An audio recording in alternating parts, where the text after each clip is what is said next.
Golden Delicious, Granny Smith, Gala, Fuji, Моди, Джона, Gold, Pink Lady и не только. В саду-гиганте выращивают лучшие сорта яблок. Они же входят в десятку самых потребляемых россиянами. Предприятие и в этом году намерено заполнить прилавки внутреннего рынка качественной продукцией. Специалисты прогнозируют, что урожай в этом году составит более 50 тысяч тонн яблок. С нижних веток к макушке дерева каждое яблоко обрывается вручную. К сбору урожая приступили в начале сентября. Свои позиции рабочие занимают в 9 утра и трудятся до 5 вечера. Дневная норма – 3 ящика, за каждый по 500 рублей. У Фатимы Хаутиева иногда получается собрать в день до 5 ящиков. А зарплату декларуешь, андеть? Я хана халу зарплат. Нормально. Аж бы доход идет. Бог бежит. Аж бы догом вах, но хахалат.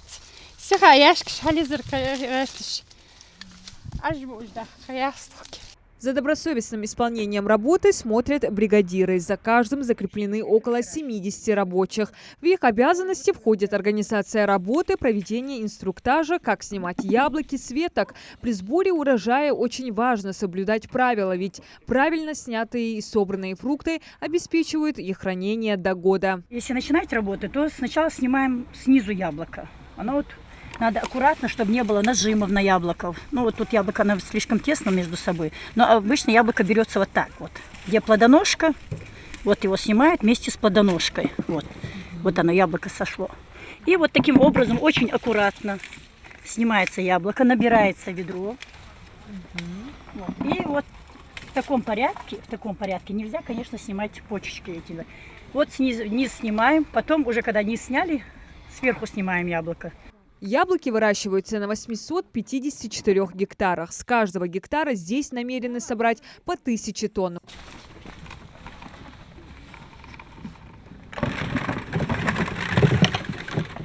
Урожай в этом году агрономы утверждают хороший. Уже собрали 46 тонн, заложили на хранение 43 тысячи. Изначально мы прогнозировали получить где-то 50-52 тысячи тонн. Сейчас мы понимаем, что выйдем где-то на 54-55 тысяч тонн. То есть тот планируемый урожай, который мы думали, мы его выполняем. Сад-гигант является крупнейшим инвестиционным проектом региона, самым большим садоводческим предприятием страны. Заложенные сады соответствуют лучшим мировым стандартам. Предприятие обеспечивает республику рабочими местами. В сезон сюда привлекают до 1500 работников, а свой постоянно действующий штат составляет более 800 человек. Механизаторы, технологи по хранению и обработке плодов и инженеры по оборудованию. Мы набрали людей по ГПХ. Люди откликнулись, приходят там на работу. Мы платим за норму в пределах 1500 рублей. Есть у нас такие люди, которые выполняют 2, 3, 4 нормы получают. То есть в среднем заработная плата у них выходит где-то 45-50 тысяч.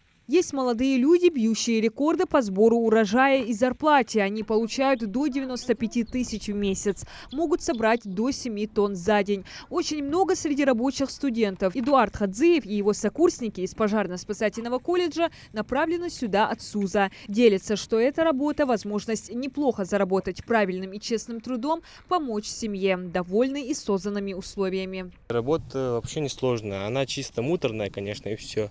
А ящиков, есть так, нормально работать. 3 ящика за день собрать вообще несложно. Бывают, конечно, дни иногда, когда погода плохая, или же бывает, что слабый, вялый. Тогда, да, только 2 максимум ящик собирается. А так все очень просто.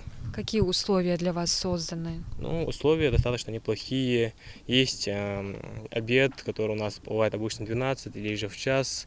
И он очень, скажем так, сытный. Там бывает и суп, и макароны. Так что по условиям я доволен. Продукция предприятия «Сад-гигант» реализуется в крупных сетевых магазинах страны. «Магнит», «Светофор», «Пятерочка» и не только. Ингушские яблоки полюбились жителям 45 субъектов России, от Сибири до Калининграда. Каждый сорт имеет свой вкус, аромат и структуру. Так этот Смиральда, родом из Италии, среднерослый сорт с хорошими характеристиками. Прекрасно хранится в обычных условиях, имеет сладкий вкус и сочную мякоть. Спелые, красивые и полезные. После сбора яблоки отправляются на базу, где их сортируют, моют и расфасовывают по ящикам. Помимо сильных трудолюбивых рабочих рук, в работе сада-гиганта задействована новейшая европейская техника. Там принимается, все это на весовой взвешивается. На каждом ящике, если вы посмотрите внимательно, есть стикер. То есть мы знаем, кто, когда, с какой клетки поступил тот или иной груз. Погода в этом году благоволила аграриям. На объемы продукции и планы сада не сказалось и санкционное давление. Напротив, это стало дополнительным опытом. Ряд проблем, которые возникают с обслуживанием техники, решают оперативно. Проблемы с запчастями, но у нас инженерная, техническая, так сказать, служба, она решает эти вопросы. Мы сделали 1,5-годовой запас. То есть, в принципе, запасные части у нас имеются. Где-то переделываем, где-то это самое. Отечественные запасные части ставим. Сбор яблок планируют завершить в течение 2 недель. Далее по плану необходимо удалить пристволовую поросль. А как только опадут листья, начнется осенняя обрезка деревьев. Она, как правило, стартует с 15 ноября и длится до конца марта. Диана Дударова, Адам Далаков. Новости 24.